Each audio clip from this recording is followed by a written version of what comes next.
Donc, notre périple dans ce petit pays qu'est Eswatini est maintenant terminé. On retourne du côté de l'Afrique du Sud. Ya ya ya!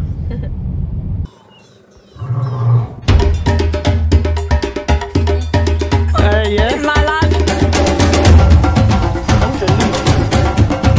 Yeah!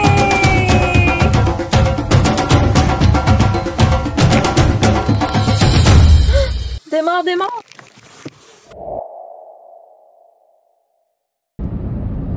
On quitte donc l'Eswatini pour se diriger vers le sud, en route vers Sotwanabé, mais on a un dodo à mi-chemin entre-temps.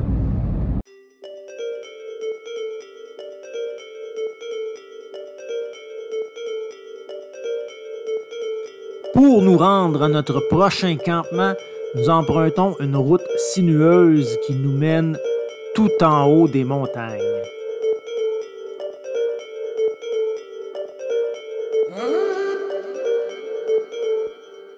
Fait que le campement d'aujourd'hui est spécial, c'est comme une petite communauté dont on a accès.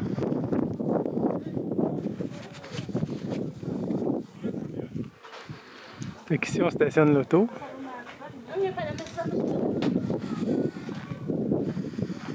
Ici c'est la fabrique de papier d'éléphant.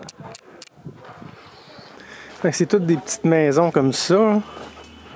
Ah, Myriam est là-bas. Toutes des petites maisons. Ça descend. Ça, c'est notre chambre. Oh, le beau lit. C'est vraiment la base.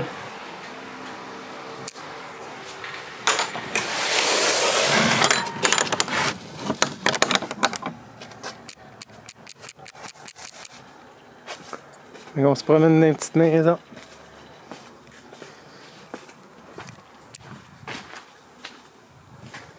On est accueillis en maître, hein? Ah, on s'est fait servir de l'eau chaude avec thé ou café à notre choix.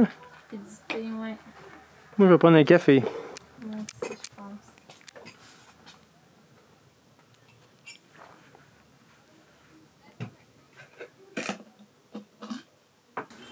Vue sur un grand réservoir.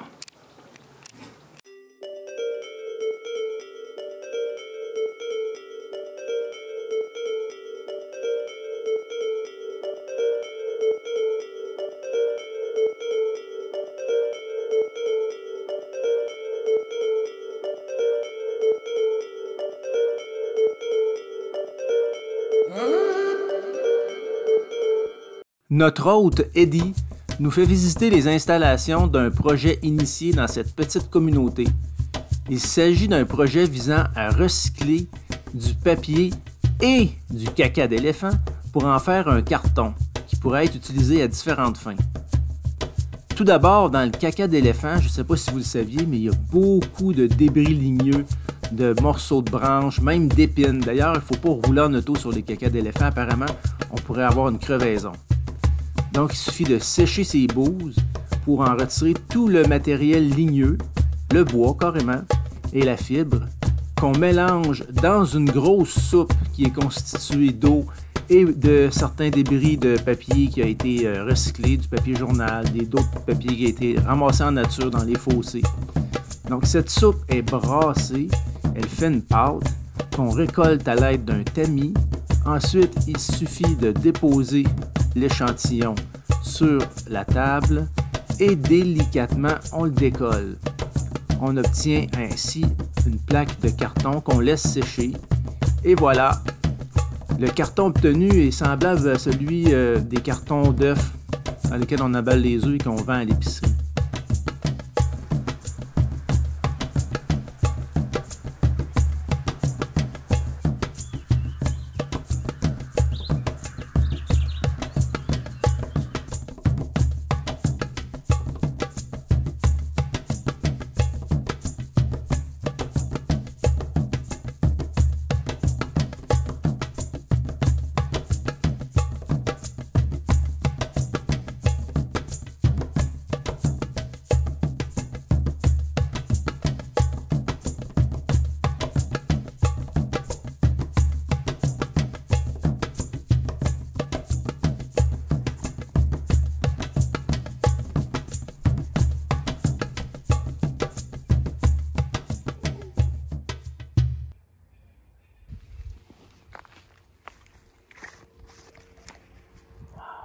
mon Dieu, qu'elle est grosse. Et qu'elle est belle.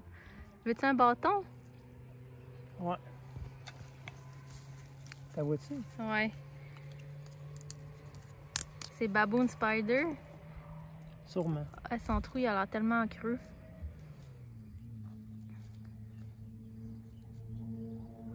Oh mon Dieu, qu'elle est grosse.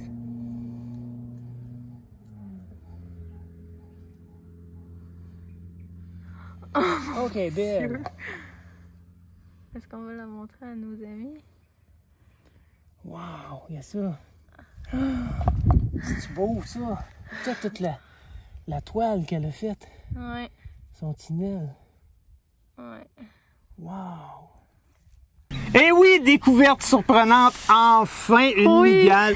Au moment où on s'y attendait le moins, hein, sur le terrain du campement où on loge, en cherchant comme ça, en levant quelques roches. Ben oui, la mygale est là. Juste avant d'aller plus loin, là, je veux juste démêler le terme mygale et tarentule. Souvent, les gens appellent les mygales des tarentules, parce qu'en anglais, c'est tarantulas.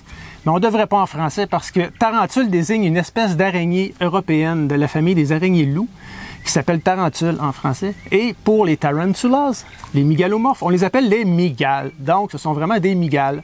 La différence, en fait, entre mygales et araignées, c'est que les mygales ont les chélicères, hein, les deux crocs, qui sont amovibles verticalement, croc. Tandis que les araignées standards, les crocs sont amovibles latéralement, comme ceci. Donc, la mygale babouin, c'est la plus grosse mygale en Afrique du Sud. Elle atteint une taille là, de 3-4 cm sans les pattes. Donc, c'est quand même assez grand.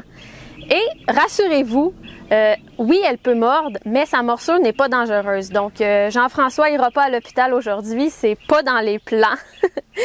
Et autre fait intéressant, c'est que la mygale babouin, elle n'a pas de poils urticants, contrairement à certaines mygales qu'on a en Amérique, par exemple, qui vont vraiment là, piquer la peau avec leurs poils urticants. Et peut-être que vous vous demandez pourquoi on l'appelle mygale babouin. Eh bien, c'est assez simple. C'est parce que l'araignée, avec ses grosses pattes poilues, rappelle un peu une main de babouin. La mygale babouin vit dans un terrier, souvent sous une roche, dont elle va tapisser les parois de soie pour le solidifier. Donc, les mygales ne tissent pas de toile comme les araignées, mais plutôt de la soie qui va servir dans ce cas-ci à tapisser le terrier. Une fois fécondée, la femelle va pondre ses œufs dans un sac de soie, dans une enveloppe de soie qu'elle va protéger et même qu'elle va de temps en temps le changer de côté pour éviter que les œufs du dessous soient déformés. C'est-tu pas fascinant, la vie de la mygale babouin?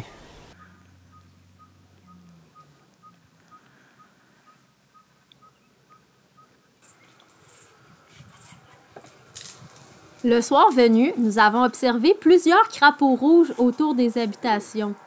Eddie trouvait ça un peu bizarre, mais on ne pouvait pas s'empêcher de les observer de proche.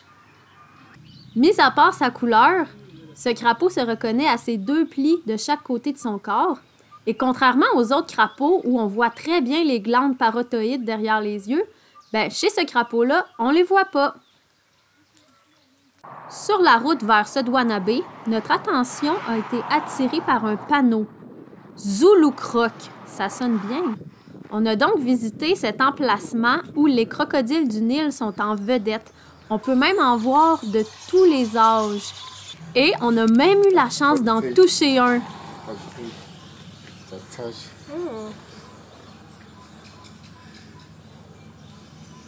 If you want to hold alone, just hold the jaws first.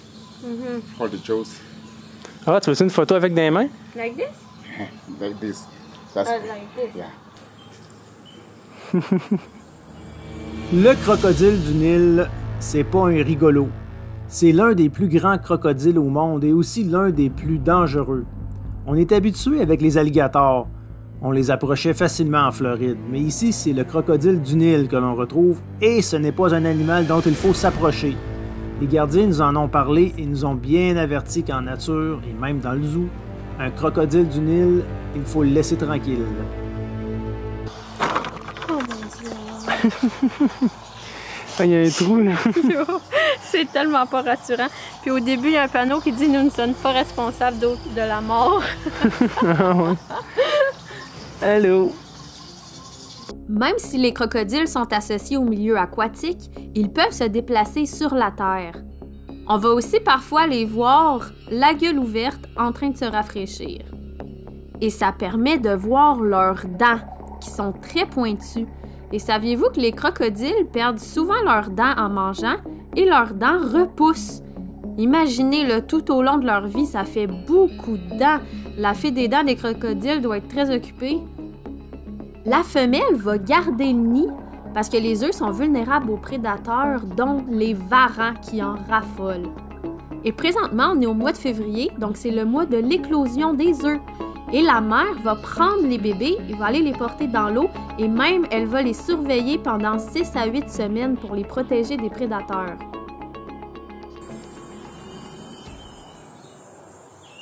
On continue. Nous quittons ainsi Zulu Croc pour nous diriger, et là c'est vrai, à Sodwana-Bay. Toutefois, avant, on doit traverser un village et faire une petite épicerie.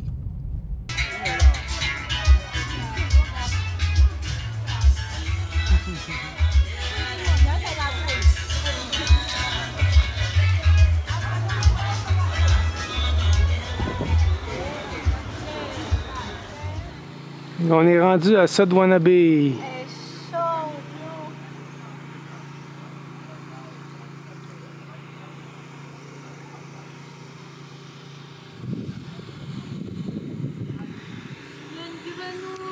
Qu'est-ce qu'il y a? Il y a un scorpion dans la piscine! Un scorpion. Puis une grenouille. Oh, mais le scorpion, il est vivant, Jeff! Puis la grenouille. Elle est morte. Oh non. Check. Hein? Dans l'eau. C'est comme Igor a fait ça aussi. Mais je pense que c'est un pas dangereux. Non, c'est pas dangereux.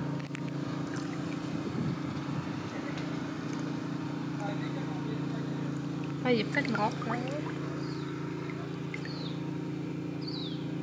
Ah, il est mort.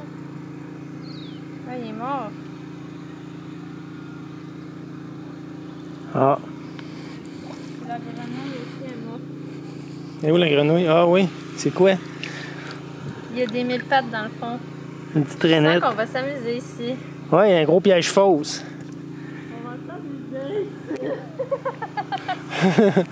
On va s'amuser. Je sens qu'on va avoir beaucoup de plaisir.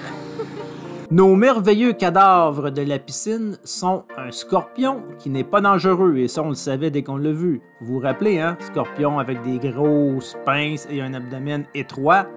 Non, dangereux. Et l'autre, c'est la grenouille de Wahlberg, une petite grenouille avec une tache en sablier sur le dos, un masque foncé. Et regardez, le troisième doigt, il est vraiment long, beaucoup plus long que les autres. On a cherché, dans la piscine, on a trouvé d'autres petites grenouilles mortes et étaient un petit peu moins décomposées. Fait que ce sont nos somptueux appartements à Sodwana-Bay. On va à la chambre. Le coussin, c'est beau, hein?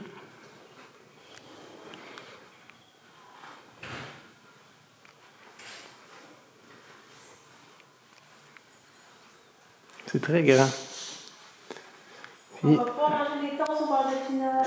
Ouais, ta chambre est au bout.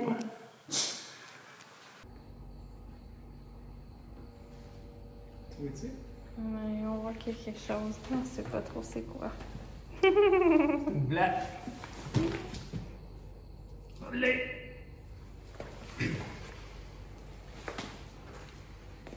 Un cafard! Un cafard. Qu'est-ce que je fais avec? J'ouvre la fenêtre. Trésor. Ah ben, c'est bien. C'est plein de blattes dans cette maison. Je m'amuse à les attraper.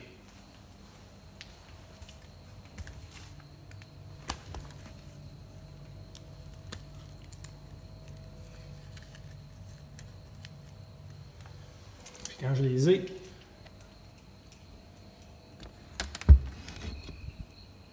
les sacs dehors.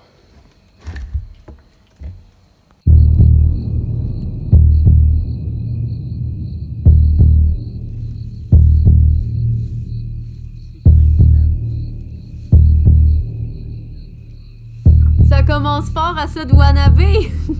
Restez avec nous parce que demain, on va faire une plongée sous-marine dans l'océan Indien. Abonnez-vous pour ne rien manquer de nos aventures.